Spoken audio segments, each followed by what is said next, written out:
Hey guys, after almost a week, I'm still suffering from Power Morphicon withdrawals. Man. Power Morphicon ended up being the hardest con I ever covered, guys, but the results were a success, but there are the things that, that caused Power Morphicon to, be without its sins. And let's talk about everything that went wrong with Power Morphicon. Okay, the biggest complaint that everyone had was waiting 2 or 3 hours in line, guys. I mean, well, according to me, I was practically in line for almost damn 3 hours. That it caused me to like miss some panels, guys. And apparently, Power Morphicon released this on their website. Here, take a look. Apparently, they had some issues with their registration system, and of course, they had to find an alternate route. Oh my god, this. I mean, what the hell, people? Anyway, of course, it turns out I was a vendor and guest, so it's like, why did I have to be in this line where I could have been say, all right, if you're a guest and a vendor, please be in this line. It's like, God, maybe I should have said something, guys, but oh well. Being in line wasn't all that bad. I did get to see Brad Hawkins when he was coming in. I mean, he gave me a nice fist bump, and I mean, Brad's a good guy. And I've seen some other Ranger actors going in and out of the line. It's like, why cause this chaos? I mean, hopefully next time they do this, they break up the lines or get a better system. I mean, there's no excuse for them to keep running it for 2 to 3 hours. Because of that, I missed some panels. Now, let's talk about the panels. One of the biggest complaints people had about the panels was whenever this guy, Clayton Thomas, was the moderator, he kept like establishing all these rules saying that, oh, I want everyone to have a chance to, ask a question. So only ask one specific ranger. Do not ask as a group. A lot of people were upset about that guy. I mean, who is he to like start all these rules? I mean, who is he anyway? I don't even know this guy.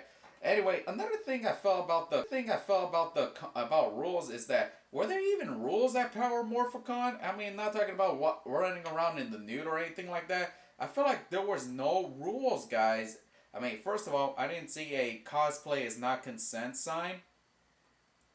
And another thing that I noticed was that for the people that had platinum or gold or silver, any of the VIP, badges, I heard complaints saying that okay, anyone that get in line to get inside a panel, it's like anyone could have just walked into the panel. I mean, there was like no wait lines, no like saying okay, VIPs in first, you get first dibs on the seats.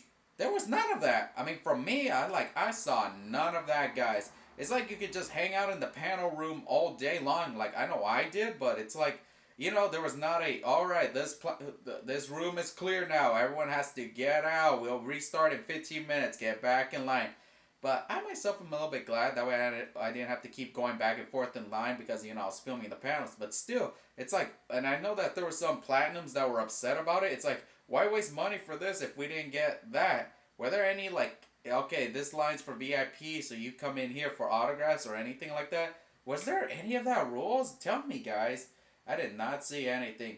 And overall, Power Morphicon, it's like, it went okay. Some panels were great, but I feel like there was no proper running time. I felt like either they went overboard or, they were great. I know a lot of fans want to ask questions, but still. What else is it? Other than that, I don't have any other things to say about Power Morphicon. I know that there were so many fans in line for hours just to see Jason David Frank. I mean, obviously he was the most popular one. And of course, it's like, how I'm glad that he was committed to being to focusing on the fans instead of doing any more panels, but still, I mean, that's great of him. And another thing going on, I feel like that's it. I got nothing else to say about Power Morphicon. I feel like it went well for me. This was a memorable experience for me, and I can't wait to see how they do with Power Morphicon Express starting next year in Texas. It's like to keep the Power Ranger fandom going, guys, and I can't wait to next year's show, Power Morphicon 7 at 2020. It's like, can't wait for it, guys. And hopefully I make it far in this journey with you guys. Anyway, thank you guys for helping me make it through my first Power Morphicon. And, just thank you guys. That's all I could say. I mean, we're a big, loving community. Anyway, guys, remember, share and subscribe, and catch you later.